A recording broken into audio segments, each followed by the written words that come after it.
이제 여기까지 하고요. 다음 주제로 넘어가겠습니다. 후기와 배간 어떤 대통령도 할 수 없는 일인데 감히 제가 어떻게 그런 말을 한다는 것입니까? 이치에 닿지 않는 말을 가지고 사람을 이렇게 몰약해서는 안 됩니다.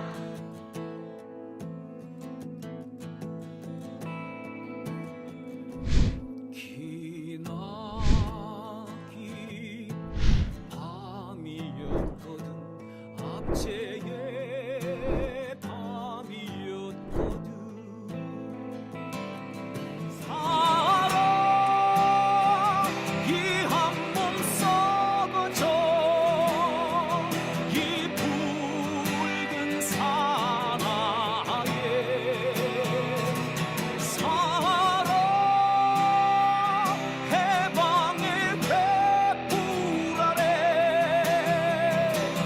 걸고 숨이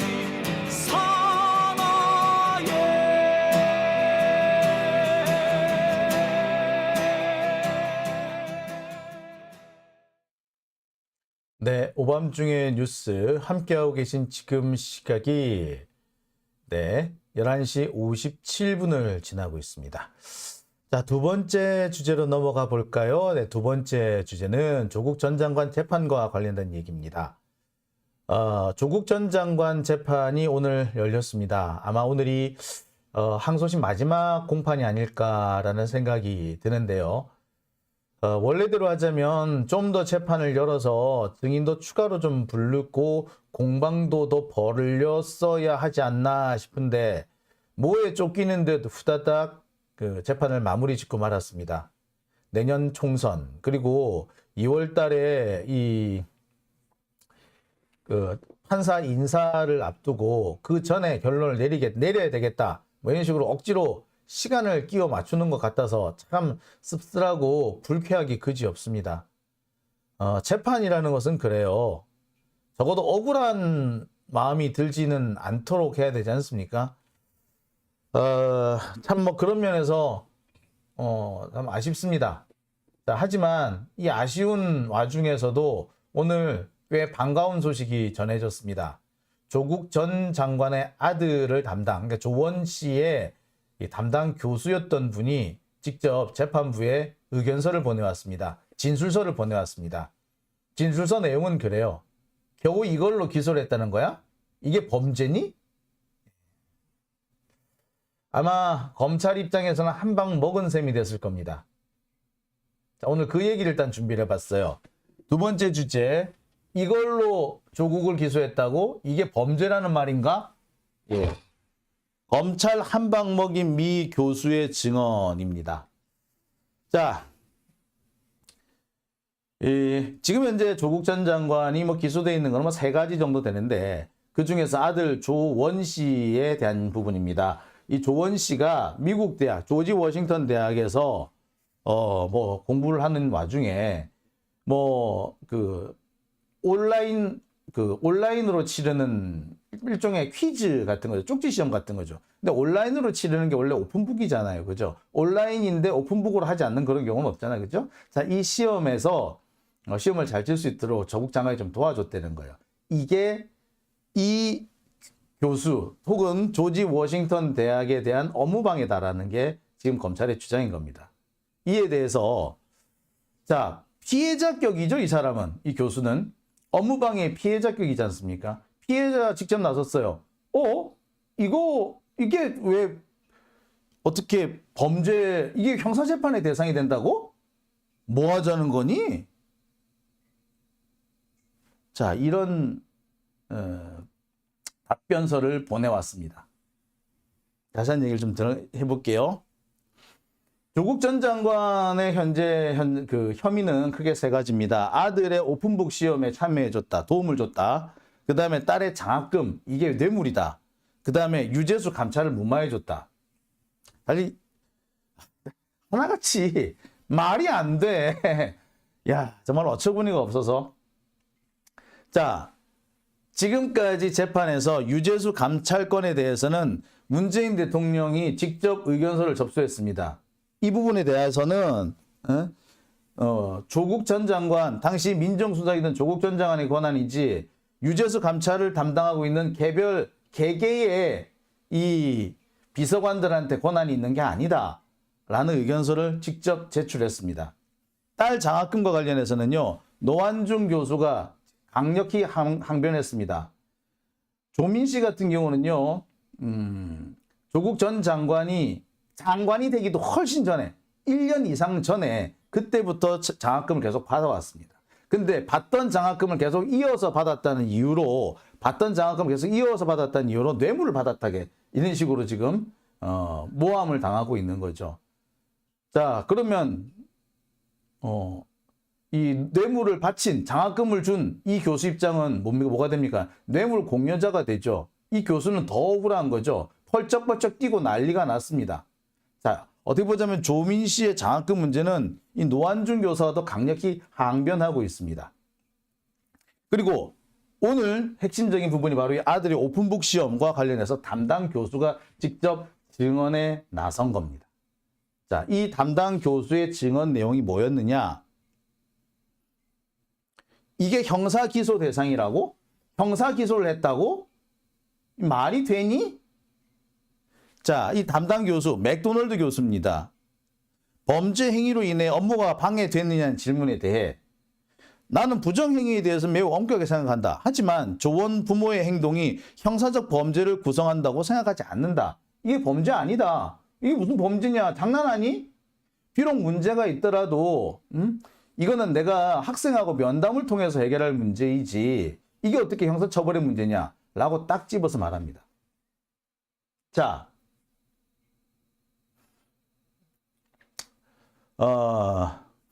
이 부분 계속 좀 일단 마저 하겠습니다. 예.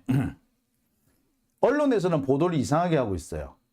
맥도날드 교수가 마치 되는 것처럼, 범죄가 일부 부정행위를 한 것처럼, 부정행위를 한 거는 인정이 되는데, 하지만 별거 아니다라는 식으로 말했다는 그런 식의 보도를 했습니다. 아닙니다. 그런 게 아니고, 이거는 형사처벌 대상 자체가 안 된다. 설령 이것이 부정행위라 하더라도, 이거는 내가 학생 면담을 통해서 해결할 문제이지, 예, 이거를 형사처벌을 할 거는 아니다. 이렇게 대답을 한 겁니다. 근데 마치 언론에서는 이상하게 베베 꼬아가지고 부정행위는 맞는데 형사처벌 대상이 아니다 라는 식으로 말한 것처럼 그렇게 나왔죠. 참. 어떻게 보면 참 어처구니가 없는 그런 기사였습니다. 여하튼 내용상으로 보자면은 이 조국 전 장관의 혐의는 기각되어야 한다. 무죄 판결이 내려져야 한다라고 주장을 한 것으로 보입니다. 자, 지금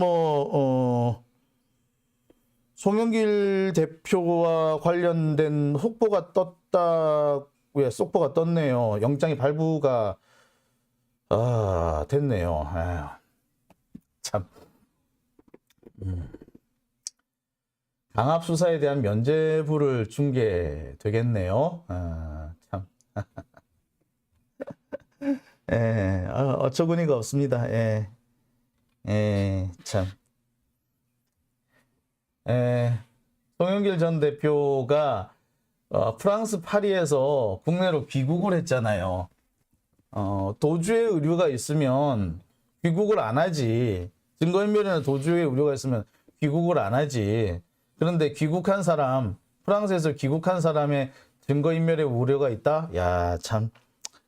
판사가 이제 결론을 이미 정해놓은 상태였다는 생각이 드네요. 어처구니가 없죠. 참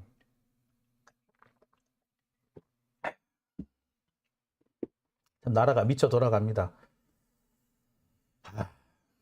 가만히 있을 일이 아니네.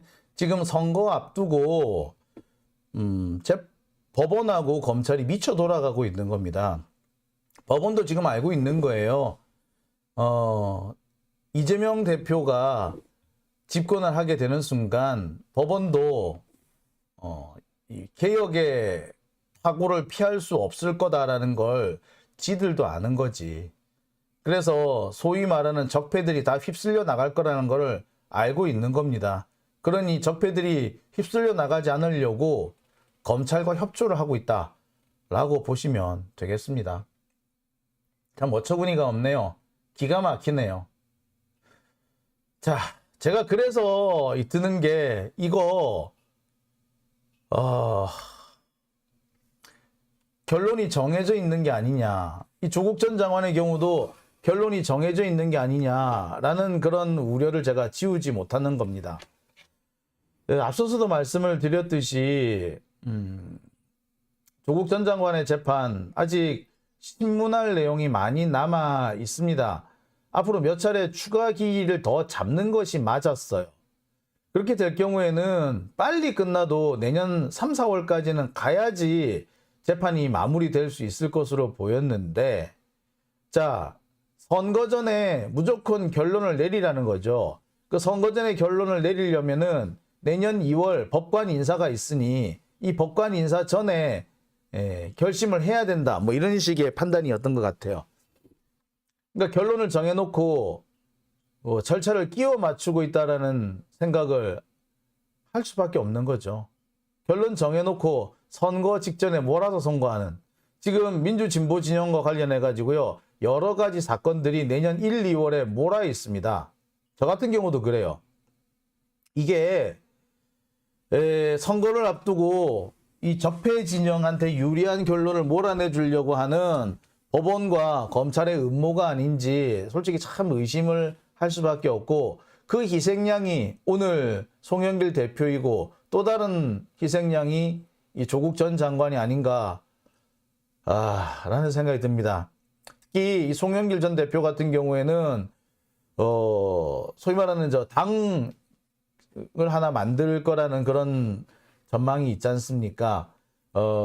아시다시피 송영길 전 대표를 중심으로 해가지고 민주당에서 이 탈당을 할 수밖에 없었던, 뭐 본인의 뜻과는 달리 탈당을 할 수밖에 없었던 사람들이 모여서 신당을 하나 만들고, 그리고 조국 전 장관도 거기 합류하고 뭐 이런 식으로 해가지고 일종의 뭐 비례신당, 비례대표, 비례정당 같은 걸 하나 만들려고 준비가 진행되고 있었는데, 그 준비에 찬물을 끼얹으려는 게 아닌가, 결국에 거기 맞춰서 송영길을 죽인 게 아닌가라는 생각이 들어요.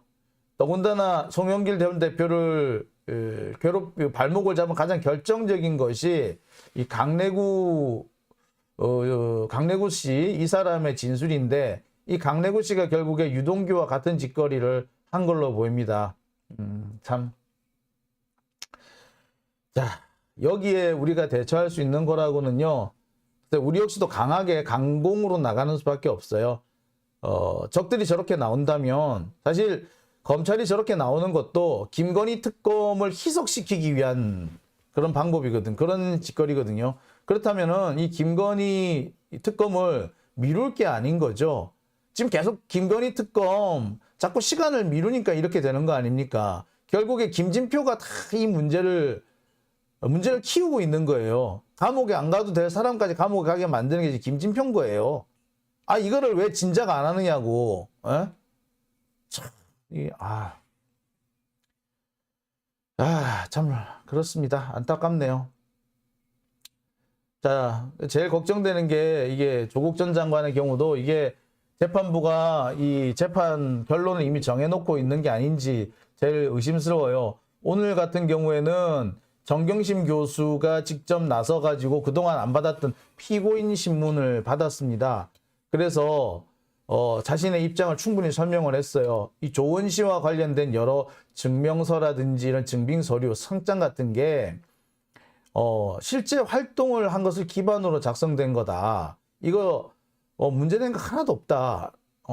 다만 이게 셀프 상장이 아니냐, 그런 부분에서는 참 나도 생각을 좀 해봐야 된다고 보지만, 이게 위조는 아니다. 그리고 아들이 학교 폭력을 당한 피해자다. 그래서 적극적으로 보살피려 했을 거다. 이런 얘기를 했습니다. 근데 이거와 관련해 가지고 또 언론이 베베 꼬아서 보도를 하죠. 조국 장관이 양육에 관심 없는 남편이다, 셀프 스펙이라 생각하지 못했다, 이런 식으로 얘기를 합니다. 이게 보도가 되게 이상하게 된 거예요. 정경심 교수님이 말씀한 거는요, 실제로 활동한 것을 바탕으로 해서 뭐 상장이나 수료장 같은 것들을 받은 거다. 이거는 허위나 위조가 아니다. 다만 부분적으로 이게 셀프 상장 아니냐라고 하면은 그 점은 글쎄 그럴 가능성이 있는지도 모르겠다. 하지만 이게 위조된 건 아니지 않느냐라고 얘기를 한 겁니다.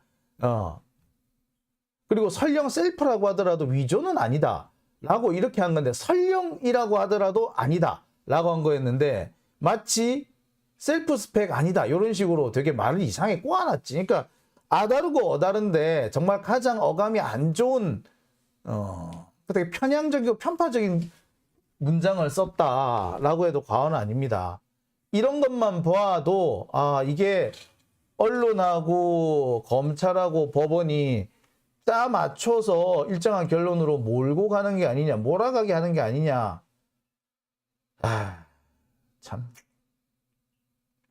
조만간 조국 전 장관에 대한 결론이 나오면은 또 조국 전 장관도 집어넣겠네. 출마 못하게 막으려고. 지금 어떻게든 간에 민주당의 발목을 잡으려고 하는 게 국힘당이에요. 참. 이러다가 나중에 추미애 전 장관이 또 중심축에 서게 되면 추 장관 또 아들 문제 가지고 또 시비 걸 거다. 참. 그러니까 한동훈이 할 수 있는 거라고는 이런 거밖에 없는 거죠. 수사예요, 수사. 억지로 수사를 해가지고 사람 잡아 가두는 거, 이런 걸 하는 겁니다. 그리고 법원이 이런 것들을 걸러주고 막아주고 해야 되는데 같이 부하내동에서 설치는 거죠. 왜? 지들도 개혁의 바람이 불면 쓸려 나갈 것 같으니까, 지들도 적폐 세력이니까 적폐들끼리 짝짝꿍인 거죠. 참 속이 상합니다. 참 속이 많이 상하네요.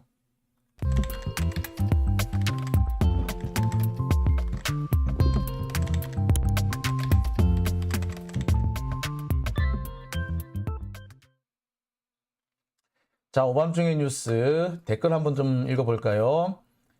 소담이와 냥이들 님께서는 더 싸워야 하는 게 맞는데 마음이 착 가라앉네요. 그러죠. 이렇게 우리 힘이 쫙 빠진다고 할 게 이런 거죠. 멋쟁이 진님께서는 이경도 타겟이 된 거고 조국 장관 송영길 대표도 피해를 보내요 라고 하셨는데, 제가 드리고 싶은 얘기도 그겁니다. 검찰이라는 놈들이 하는 짓이 이래요. 자신들에게 조금이라도 위협이 되는 사람이 있으면 수단과 방법을 가리지 않고 그 사람을 모함을 하는 거죠. 나쁜 놈으로 만들어요. 형사범죄자로 만들든가 파렴치한으로 만들든가 조작을 하든 뭘 어떻게 하든 그렇게 해서 사람 하나 바보 만들는 게 이게 검찰인 겁니다. 참 안타깝네요.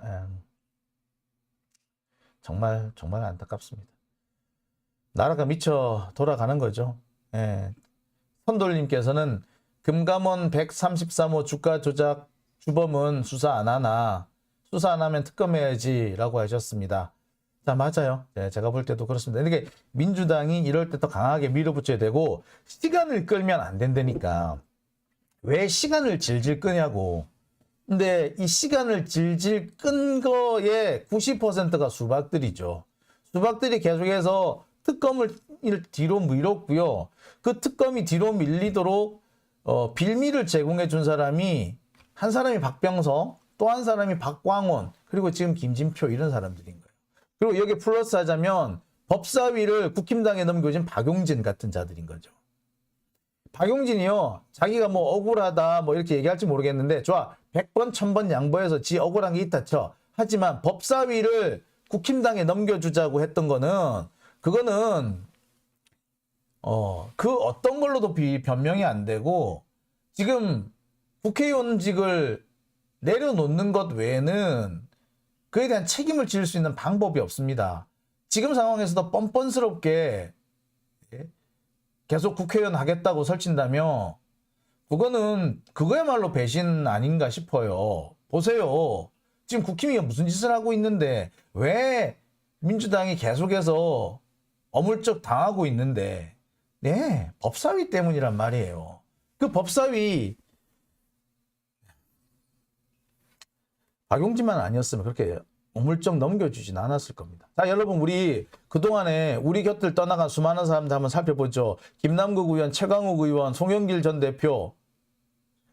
예. 뭐, 너무 많지 않습니까? 정말 억울하게 넘어가잖아요. 도대체 이런 걸로 기소가 된다고? 예, 그런 걸로 기소가 돼요.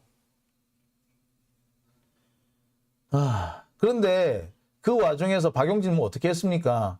함께 싸워주고 함께 분노해주기는커녕 검찰이 뭐 이유가 있어서 그랬겠지, 우리가 반성해야 된다, 우리가 쇄신해야 된다, 이딴 개소리를 떠들지 않았습니까? 그런 애들한테 표를 준다고요? 그런 애가 또 출마한다고요? 진짜. 자, 여기서 또 짚고 넘어가야 될 부분이 대법원장 조희대 같은 사람인 거예요. 판사가 지금 뭐 판사들이 얼마나 지금 민주당 우습게 받겠어. 에?